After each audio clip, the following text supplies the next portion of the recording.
शूद्रस्यापि स्वभावजम् कृषिगौरक्षवाणिज्यं वैश्यकर्म स्वभावजम्.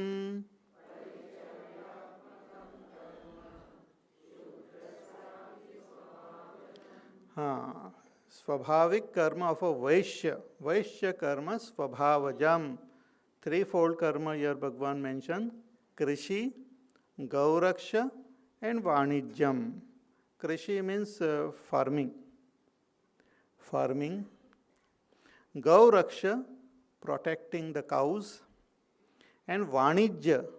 Vanijya means Vapar, buying and selling, transaction. These are just the hinting the work of a kshatriya. So first is krishi. See, a farmer, he tills the soil and all and brings out the crop. It is like from the resources, from the natural resources, to create, produce consumable goods, as Pujya Gurudev would put it. So, from natural resources to create consumable goods it is what is implied by the term krishi. So, a Vaishya is one who is a creator, a producer, not of a film, but he produces things from the available resources. That's the Vaishya tendency. Vaishya tendency is to create something which can be sold, which can be purchased, which can benefit people. This Vaishya, if he is there in the politics, he will create there also some opportunity by which he can buy and sell. He can sometimes buy other politicians also. That's also a Vaishya tendency to create a situation by which they can buy and sell. If nothing is there, then they buy and sell the country also. That is also that Vaishya tendency, along with the Shudra mentality and devoid of Kshatriya and Brahmana qualities, makes a person do all sorts of negative things. Because the tendency is, see now again to go back, this Brahmana, Kshatriya and all qualities are then natural, but when they get adulterated with tamogun or with some negative ideas and all, they then get misused also. The Kshatriya qualities might lead a person to become a dictator also, might lead a person to become arrogant and may become someone who exploits the world also. Similarly, a Vaishya positively used is for the benefit of the world, but that person, because of some faulty understanding and tendencies, can utilize this natural one's tendency for the destruction of the world also.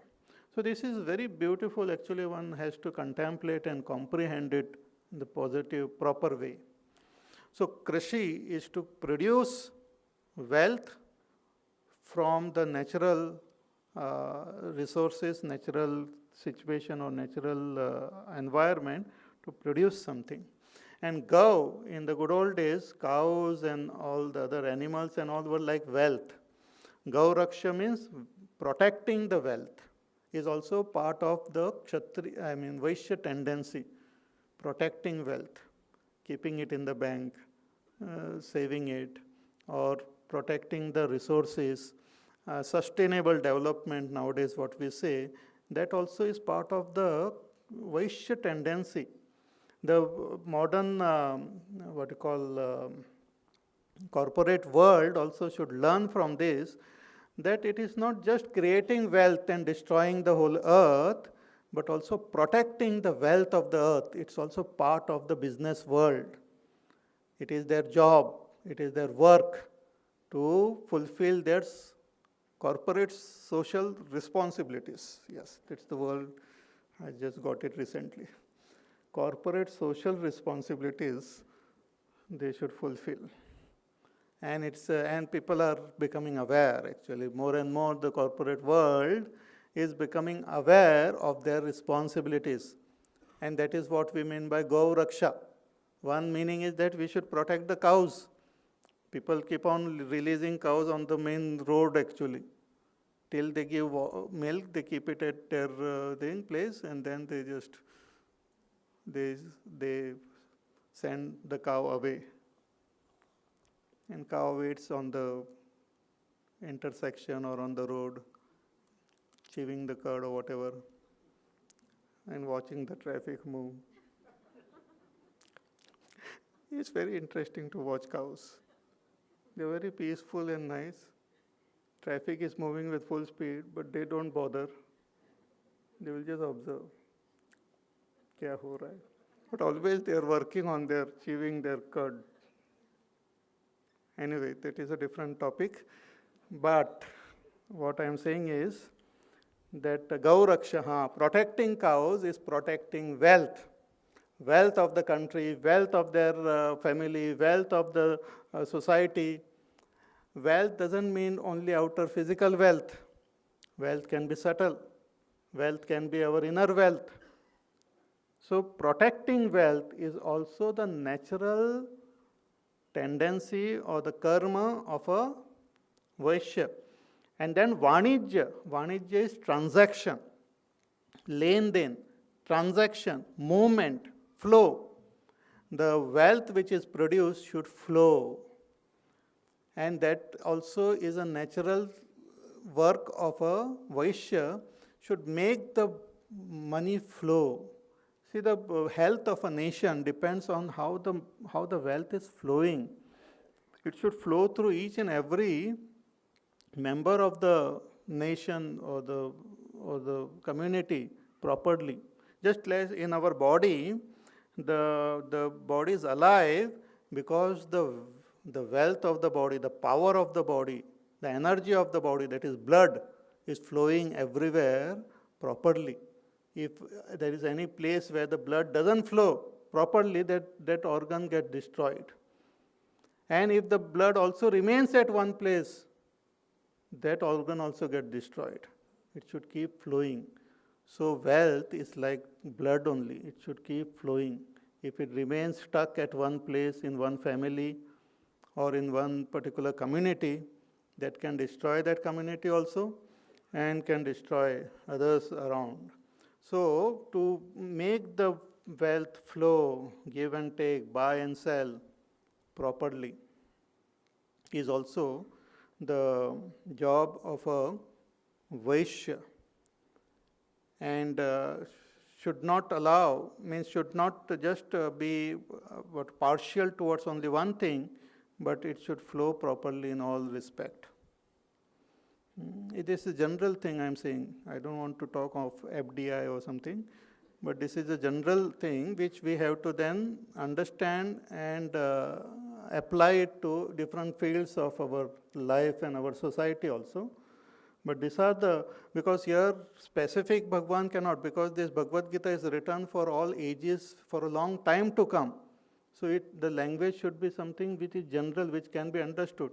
It was written 5,000 years ago, but even now we can comprehend it.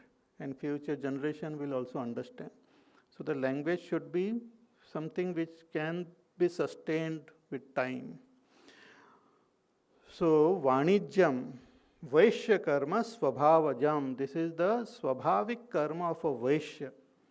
Then Paricharyatmakam karma Shudrasyapi swabhavajam. Shudra, one who has more of a tamasic tendency. Then the second is Rajasic, and the very little of Sattvic. They are called Shudra. And all of us, we have this Shudra mentality also in us. We have the Vaishya also, Kshatriya also, and Brahman also. In our great, our Sukta, like Purusha Suktam and all, the whole cosmic Purusha is described there, whose head is like Brahmana, whose arms are like Kshatriya, whose stomach is like the Vaishya, and whose feet are like the Shudra. So it is one person only. So even in one person, all these of different proportions are there. So all of us should spend our time in expressing this karma. This is our duty. Previously, Bhagavan talked about yajna dana tapak karma, but this yajna dana tapak karma has to be expressed according to our swabhav. So it makes it more fine-tuned. So paricharyatmakam means seva of the paricharya, seva karma, shushrusha, seva. Seva means service. Service is the natural, swabhavik tendency of a Kshudra to serve, to express, to serve physically with speech, to serve the world, to serve that supreme reality, or to serve is the natural tendency of a Shudra. Serve means to listen to the ideas of a Brahman, to listen to the ideas of a Kshatriya, to listen to the ideas of a Vaishya, and to implement these ideas. See, as I said, this can be in one, these are all in one person. So we might have great ideas in our mind, and we have that great prowess and shaurya of a Kshatriya and creativity of a Vaishya, but ultimately the outer, in the world, if we want expression, it can happen only by working. Otherwise, it will remain inside only. So that real work is done by the Shudra. Shudra is one who implements the great ideas and the personalities of the other varnas gets implemented. So paricharyatmakam of seva. See, now if we see this, all these qualities, even in great characters of our Ramayana or Mahabharata, we see all these qualities in them. Even in Hanumanji, we see in him the Brahmana quality. We see in him the Kshatriya quality, a great leadership quality in Hanumanji. His creativity to face the situation, to create things, to be able to manage the situation, all this also we see in Hanumanji, and actual physical work also he did for Bhagwan. So all these four are there in all of us. There is nothing wrong or nothing bad. We are not trying, society has not comprehended the real significance of these four varnas. It was there before, but slowly it got degraded. So we have not comprehended the real significance of these four varnas. And then we ourselves feel ashamed of talking about it. And even others, they talk negatively about it and we say, हाँ ऐसा ही है, ब्राह्मणों ने ऐसा किया, शूद्रों का ऐसा है और ये है. I am not talking about the misunderstandings of this and the negative things happening in the society which should not happen, but the real principle behind it is applicable even now. Whether we like it or don't like it, it is applicable and it is helpful for us. So I should find out what percentage, or forget about percentage, I should spend my time in doing the karmas of all the four varnas.